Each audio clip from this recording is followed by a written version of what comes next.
Howdy, howdy, folks, and welcome to Moose Podcast number 413, The Predicament. Man, here we are, September 3rd. September 3rd. Wow, it's other than the wildfire smoke in the air, there's also the chill of fall in the air here in Montana. It is getting warmer during the day, but it's got that distinct chill. Yep, fall is around the corner. I cannot believe that we're already looking at fall. Looking at the foliage turning color chart, it looks like our wet, cool spring has, in some places, delayed fall color by maybe a week. But it's something to think about if you are planning to go and do fall color like we are. Check out the predictions. Think about where you want to go. Practice with that polarizer is an incredibly powerful tool for fall color. Remove that blue reflection from the sky, brings out the colors because it's going to go fast. I think fall is going to just the color's going to fly, and before we know it, now white stuff's going to fly. But I trust you had a great Labor Day. You're out there making those great clicks. Lots of things happen. Sharon and I are just back from a marvelous road trip and saw a lot of great stuff that I want to go out and adventure to again and further explore. I hope you had the same good fortune. So, this is still being recorded using the Adobe Podcast Beta.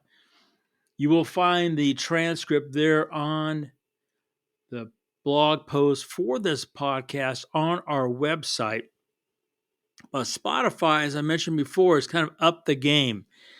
You can go to Spotify, listen to the podcast, stream it, of course. You can grab the transcript, which is a little bit better transcript than what you're going to find on my website. But you also can leave comments. And so far, nobody has. I feel a little lonely. We could have a conversation. We could start something probably really cool. So head to Spotify, go to the podcast. That's the Moose Podcast. Click on comments. Let's have a conversation. Speaking of conversations, coming up here in a couple weeks, well, maybe 3 weeks now, is the Kelby One Photoshop World. I've got 3 classes so far they'll be doing. I would love to have you there. Another great place to ask questions, learn some trivia. I've got some new material, some ideas, thoughts, concepts that might just help you move your photography forward. So I look forward to seeing you there at Photoshop World. Want to thank my good friends at bedfords.com for sponsoring the Moose Podcast. They've been doing it for years. Love those guys. They had a big Labor Day sale. Now, it might be extended to today. I don't know. And keep in mind that all those sale prices, when you check out, you're still going to get the Moose discount. That's pretty amazing. Can't verify it, but supposedly there are some big Nikon rebates. Even on top of those rebates, you're going to get that extra from Bedford's for the Moose discount. So they've got lots of great gear in stock, great service, great prices. They even got PhotoCon coming up here, another marvelous event, another perfect example of just the continuing education and services they provide photographers. So that's bedfords.com. Call them, go in, go online, whatever you do, just thank them for sponsoring the Moose Podcast because they are great folks. The Predicament. Like I mentioned, Sharon and I just came back from a really marvelous road trip, about 2,000 miles. And at the end of it, we were in Great Falls, our last evening, and we checked out the Charlie Russell Museum. I'm going to assume that many of you don't know who Charles M. Russell might be. Well, you should. No matter what genre of photography that you might be in, Mr. Russell can help your photography move forward.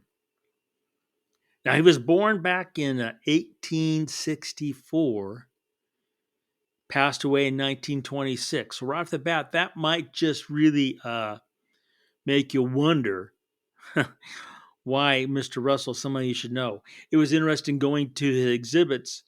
They had photographs from Curtis and from Smith back when they did their work back at about the same time, 30s at the latest, of all the Native Americans. It was interesting that with an artist, they had those photographers in there. Some great stuff. In fact, they had just now remembered, they had a really interesting thing about photography there. And, I didn't write it down. Darn. Anyway, it was their definition of how um, photography has changed from the days of the uh, wet plate to the dry plate to film to the sensor. But getting back to Mr. Russell, this is a guy who was born in St. Louis, Missouri, and then on his 16th birthday traveled to Montana. And there his life was changed as he was uh, sucked in, uh, became part of the world that is what we call today the Old West. Um, he uh, he wanted to share with everybody the world that he knew because he saw it disappearing. So right off the bat, that might just grab your attention because here's somebody who saw a world disappearing and wanted to share it. And I mean, back we're talking about, he was, the late 1890s, 19 teens. There was no, as we know it today, means of communication. It was all the written word, be it book or newspapers, or in his case, paintings telling a story. Now, some of his paintings are seriously really like smaller than a postcard. He would write letters. He was seemed to be a prolific letter writer, and he would illustrate them with his pen and watercolor paintings. But they were that small, and some there's an unfinished one in the museum that was 16 foot long, and then there are some others that are 20 foot long. He's got a painting in the legislation there at Montana State Capitol, which, if I remember correctly, is 17 foot tall. I mean, so his scale of work was huge and big. But just to give you kind of an example, he was a cowhand there in off the Muscle Shell. It was a really nasty winter, and the owners of the herd were, of course, in a nice warm place, but they were curious how their cattle were doing. And what Mr. Russell did was, in this piece of paper, smaller than a 3x5 card, he drew with pen and watercolor this kind of skeleton looking cow that was on its last leg. And that was his answer to these people how their cattle were doing in the wintertime. Needless to say, it got the point across that the herd wasn't doing well. Now, the predicament. So I was going through the different collections because he was collected by many people back then. And this one collection, it seemed like the collector's theme was how Charlie Russell kind of ended up his last 15 years or so, 20 years of his artwork. And this is a guy who created over 4,000 works of art. in those 40 years. Just think about how prolific of a painter he was, especially the size and the scale. I mean, one of the last paintings, his wife Nancy managed to get $30,000 for it before he passed away. Think about that, $30,000 back in 1922. That's a lot of money for a painting. Anyway, this collector, he had there was a definite theme to the paintings he had.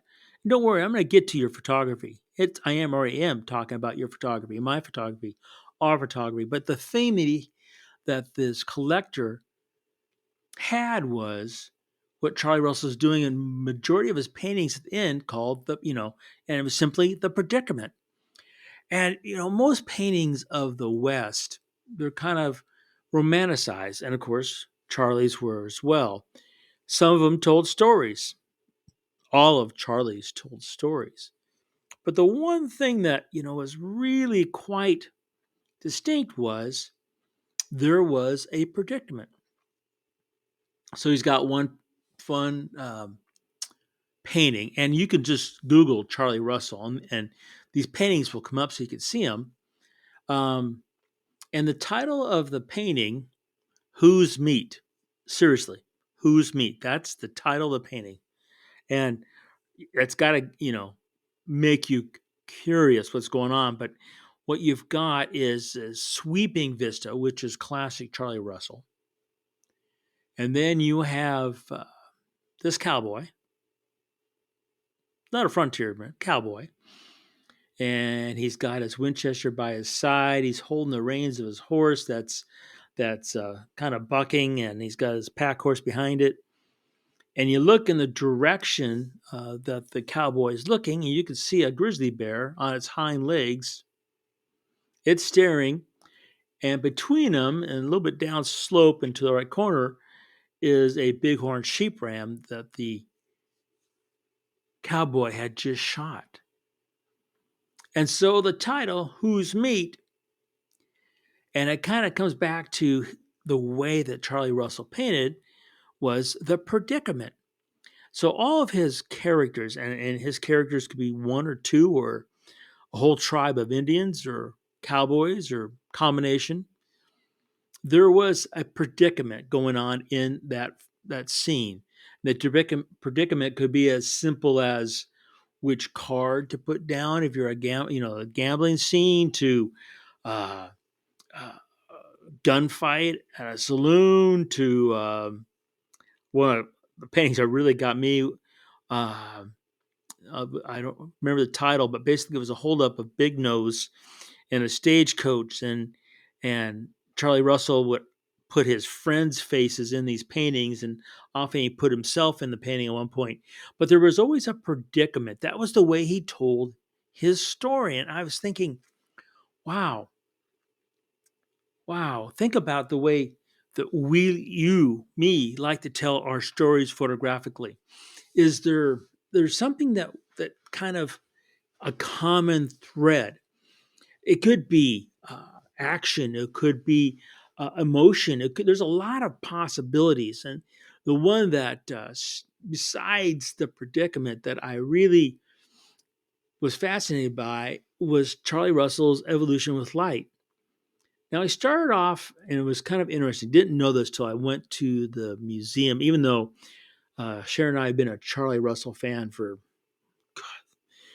at least 30 years, if not more. We saw a one-man show about him once, long ago, up in Glacier, and we instantly fell for his artwork and his stories. But anyway, he started off, and most of his artwork was very, for lack of better terms, monochromatic, or very grayish, darkish tones. There was very little color. And then all of a sudden, he had a Genesis. And also he started using color. And he was really well known for using very bright, vibrant color. And he's such a stickler for detail.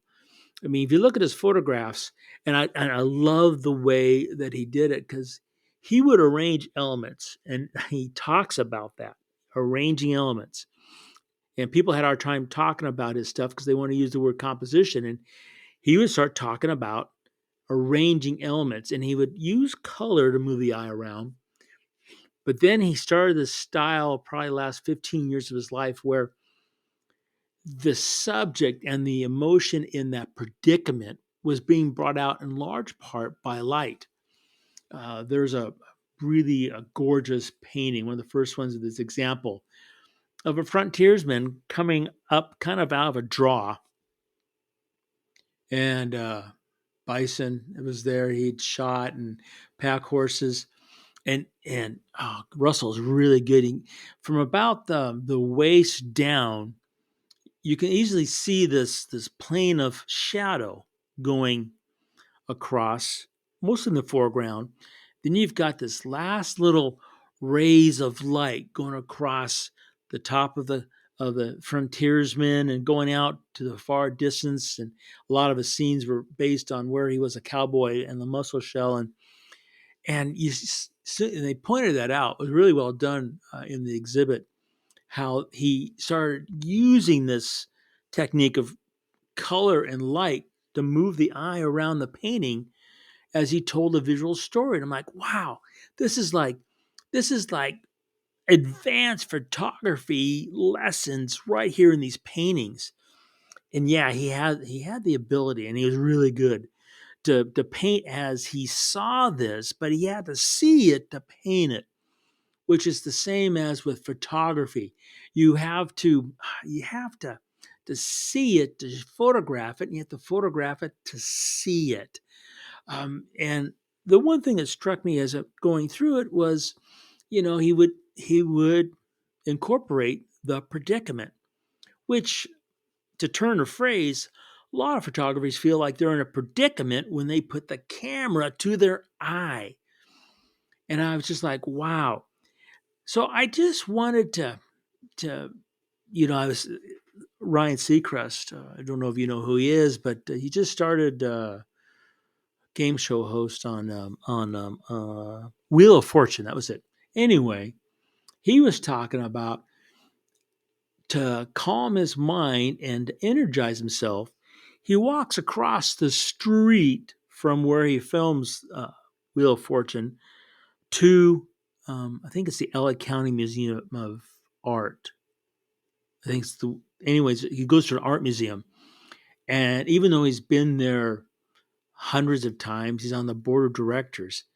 He goes there and just looks at the art and the way artists tell stories, and it calms his mind and fills him full of energy. So you might be able to tell that I was kind of like energized looking at Charlie Russell's exhibit. I got all these ideas. I've got jotted down all these notes. And it's just,